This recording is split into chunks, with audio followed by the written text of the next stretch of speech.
to like the very small things of like, I don't know how this season of The Umbrella Academy ends.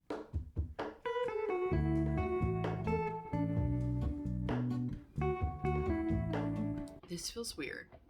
It's been a while, well over a month since I sat down in an empty room and talked to a camera. So, welcome back, or welcome to my channel if this is the first time you're seeing me. Today we're just going to be doing a little get ready with me, specifically because I don't like to completely leave the internet and not tell people where I've been. I wanted to jump on here and tell you where I've been. I'm going to be applying my makeup today because I have this rule that whenever I wear makeup, I don't cry. So hopefully I'm not going to cry because I'll be applying the makeup. I do have the makeup listed down below in case you did want to check it out. So let's go fully back in time. In case you are completely new here, which once again, welcome, I'm Theresa. And in case you're not new here, but you have not watched that video, I'll link it down below where I talk about the fact that I needed surgery. So I had a shoulder surgery about 5 weeks ago. So in case you are wondering how that surgery went, the surgery itself went really, really well. They fixed my AC joint, and once they went in, they found some other issues as well. Found a tear in my rotator cuff. It wasn't big enough to actually fix. They just kind of cleaned it up, and then they removed my bursa up here. So that went really well. The recovery was actually going really, really well for that. As far as the shoulder is concerned, I'm doing physical therapy twice a week. At this point, I don't have to wear my sling unless I go out in public and it's a crowded place, sort of to keep people away from me, and also to keep me from accidentally reaching out, because I'm still not supposed to hold anything really heavy. The shoulder surgery went well. The recovery was going really well. I had the entire time, I had this gut feeling that oh, something was going to happen. I'm not a Debbie Downer person or anything like that, but just a oh, your mind's just automatically jumping to the worst possible scenario. So I just kind of ignored it. But I was wrong, and I kind of shouldn't have ignored that gut feeling, because 2 weeks after surgery, I started just on and off again, sort of pains in my chest a little bit, kind of was having trouble breathing, but they just had switched, they meaning the doctors had just switched my pain reliever. So I thought that I was just having a slight allergic reaction, or a slight just reaction, a bad reaction in general to that medicine. And yes, I know this is not my color.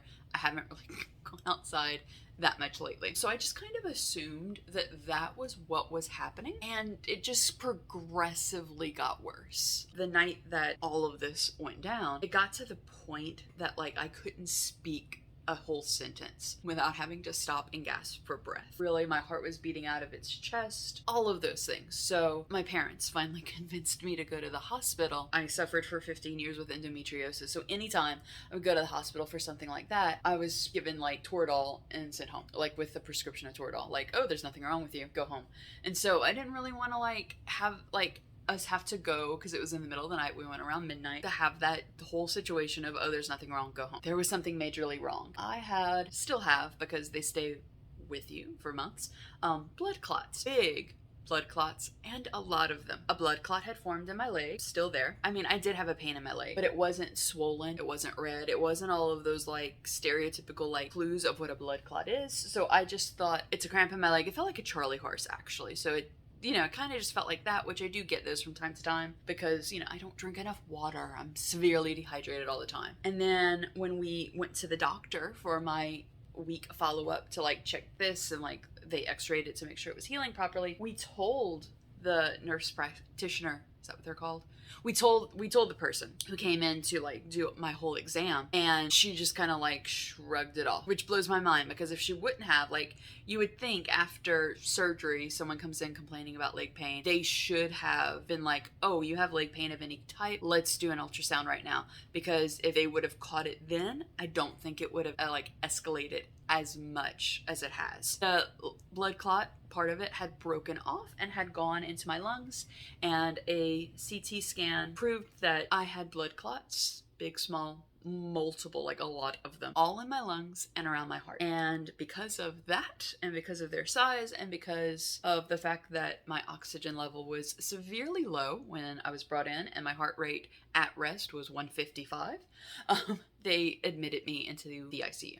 So stayed in the ICU for 2 days. I was on bed rest, like complete bed rest, no food, for one of those days because they were really like arguing back and forth with each other pretty much that entire day. They should go in, I should have surgery to remove the blood clots around my lungs or the larger ones around my lungs and heart. So it was decided, thankfully, I guess thankfully, that I didn't need the surgery because my body was reacting really, really well to all of the shots that they were giving me of the blood thinners. And then after that, after I was moved out of ICU, I stayed on just a regular floor for the rest of the time. 3 more days, give or take. I think it was 3 days. Yeah, so 3 days because I spent 2 nights there. You know, I was weaned off the oxygen while I was in the room. I was able to like move from like bed to chair, bathroom, things like that. I was finally able to eat. That was the literal scariest moment of my life because I legitimately, it was touch and go of whether or not I'm still here and filming this video, because I don't want to say the word because then YouTube will flag it. Yeah, I don't want a video to be flagged, but you get the gist of what I'm trying to say. So it was very touch and go, and I've never been scared of that, like that whole like, oh my god, what happens next, this, that. Like that has never been something to scare me. But whenever like the doctor told me, all these things went through my mind as he was saying this. Like the first and foremost, of course, like the most important, it's like, because I'm an only child, you know, like I'm gonna leave my parents completely alone. You know, all of these people, I'm not gonna see my friends and family anymore. All these people who mean so much to me, they don't know how much they mean. You know, like those big things, those big picture things, and the things of like, oh, I haven't done everything I wanted to do. What has my life been about? I haven't really like done anything to make a difference. Things like that. To things like, I'll never go back to Disney World again. I'll never be able to see all the Disney parks. I bought that annual pass for nothing. To like the very small things of like, I never watched the Bob's Burgers movie, and I don't know how this season of the Umbrella Academy ends. All of those things, like one after the other, were running through my head as they were wheeling me up to ICU. All right, but thankfully, my body took really, really well to all of the medicines that they were giving me. So after 5 days, I was sent home, and I was sent home with oxygen. So there's an in-home oxygen for like going out in public. I have like the old school, old person oxygen tank to take around with me, which I've been taking around because I need it every so often. My doctor said that she wanted me to just kind of like keep it around for at least 3 weeks. The reason, by the way, sorry, I kind of jumping around. This is what happens when I don't write an outline for a script or write a script at all. Okay, so the reason for all of this is what happened because of the blood clots. Like I still have the blood clots in me, around my heart, in my lungs, and in my leg. And I am taking blood thinners, Eliquis, if you're interested in what the actual medicine is. I have to be on that for 3 months, and then we're going to run all of the tests again. So like the CT scan, the ultrasound of my heart, the ultrasound of my leg, etc. And then if they're not all fully dissolved, I'm going to be on the blood thinner for 3 more months. I am gradually feeling better, so I'm assuming that the blood thinner is working. That's what they told me in the hospital, that you would know the blood thinner is working if you could breathe better, you know, all of these things. So the result of everything around my heart and lungs is that temporarily I have not weakened heart, floppy. The word that was used was floppy because of the way the blood clots really knee against the heart. So that hopefully should fix itself once the clot dissolves. It was recommended that I see a cardiologist just in case, which is fine with me. So there's that. And then there is the fact that now I have parts of my lungs that are considered dead lungs, or at least they think that's what the CT scan looked like. I don't really know what that means. For whatever reason, my doctor was like, whenever I was like, should I see a pulmonologist about this? Regardless, I think I might, because currently, you know, I'm a teacher, or if you don't know, currently I'm a teacher, but I also sing for a living as well. That's my second job. And so I was thankfully cleared to go back to teaching as long as I brought the oxygen with me and kind of like took it easy. I didn't get cleared to my singing job. So definitely, you know, that's a little cut in my pay. So, I mean, I'll keep y'all updated in 2 months, either with, like a video get ready with me update, or just by a post of how that is all going. The thing that I have to wrap my mind around is, not only am I still like living with the blood clots, because that like creeps me out, just trying not to think of it all that much. The thing that really also I'm trying not to think of, because it really upsets me, is the fact that, not that I could have completely avoided this whole blood clot scenario. I was told like point blank, like pretty much this was bound to happen, because it was bone surgeries and the fact that I was on estrogen. Like those two things, like 100% were like, yep, you're gonna get one. But the fact that like I waited so long